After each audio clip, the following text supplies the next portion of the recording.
Alright, what's going on everybody? Welcome back to a brand new video, and if you're a Habs fan, you are going to want to hear this. This could be a move or maybe a couple moves that could put you guys over the hump so you could go deep into the playoffs in the next couple of years.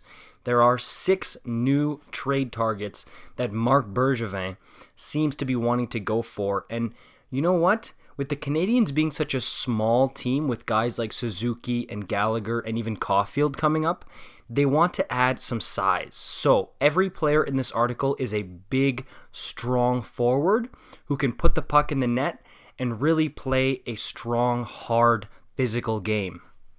First up, you want the definition of big, strong, and physical. Anthony Mantha is your guy. He's from Quebec. He's born and raised a Montreal Canadiens fan. It would be a homecoming.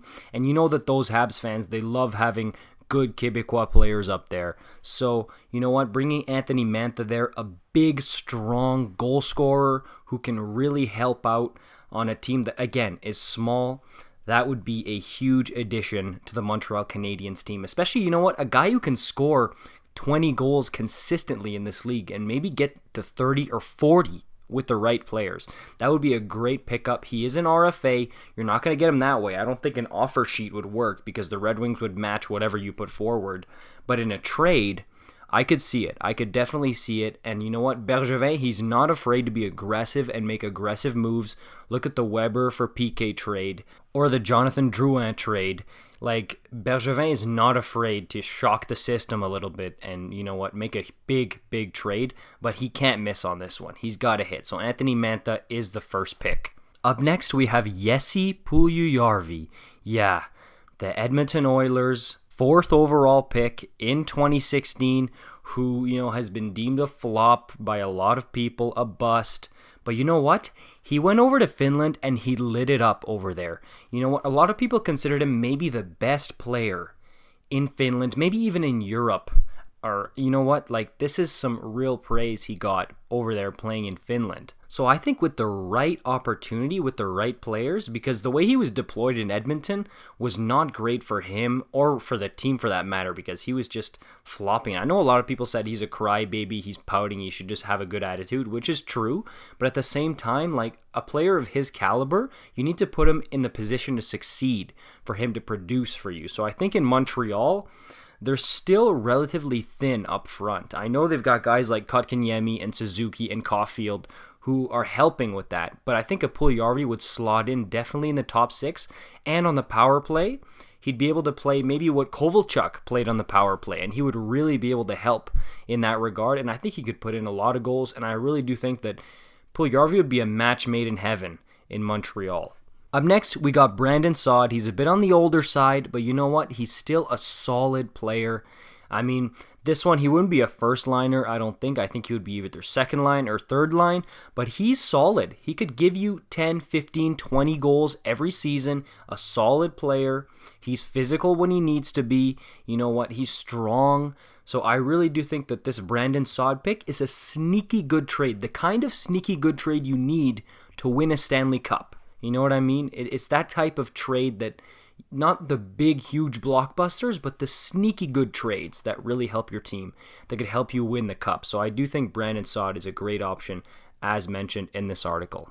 Up next, Josh Anderson of the Columbus Blue Jackets. Again, a big, strong player. This guy's got some speed. He's a prototypical power forward player, and I think he would fit in real well with the Montreal Canadiens. I know he only had like 1 goal last season, but before that, he was putting into like 20 goals regularly. I do think he is a big, strong player with good skill. You know what? There's a lot, like, look at somebody like Milan Lucic. I mean, he's big, he's strong, that's great, but the skill isn't necessarily there. With Josh Anderson, the skill is there. He just needs to find his confidence, and I do think that he can be big, powerful, and productive for the Canadiens. Not just a guy who goes out and hits everybody all the time, but someone who can put the puck in the net, go to the greasy areas, and come out with the puck. So I think that's very important for a team like the Montreal Canadiens, and I think he would be a good fit. Up next, we've got Jordan Greenway of the Minnesota Wild. Still a young kid, but again, a big guy. You can put him right in front of the net. He'll deflect pucks. He'll hit. He'll fight. You know, he's that kind of guy. You're not getting like a Martin St. Louis here. You're getting a big guy. Think of like Johan Franzen, you know? Or like a Brian Bickle for the Blackhawks when he was good over there. It's that type of player that you're getting here, and a guy that you need desperately, honestly, especially on a small team, so that you don't get pushed around. And when push comes to shove and strength is incredibly important, you can have guys like this who can still put the puck inside the net. Lastly, Nino Niederreiter. Yes, the former Islander, Minnesota Wild player, and Carolina Hurricane.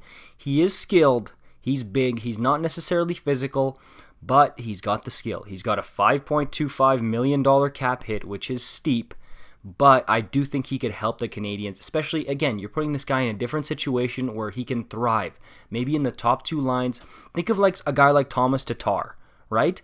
I mean, when he went to go play in Vegas, his career was almost dead after that and was totally revived with the Montreal Canadiens because they put him in the top two lines in a position to succeed. And now Tatar is a really good player again.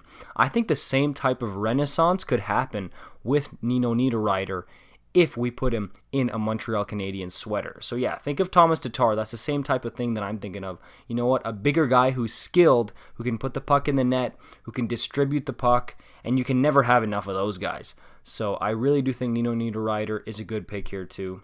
That's it for today, guys. Let me know which of these 6 players, lequel de ces 6 joueurs, do you guys want on your team, Habs fans? Which one do you want? It's probably going to be Mantha, right? Or maybe Saad, but let me know, and let me know in the comments down below. Who else do you think would be a great trade target? Realistic. I mean, don't come here saying Connor McDavid. Like, tell me someone realistic that you would want to see on the Montreal Canadiens this offseason. All right, I'll see you guys next time.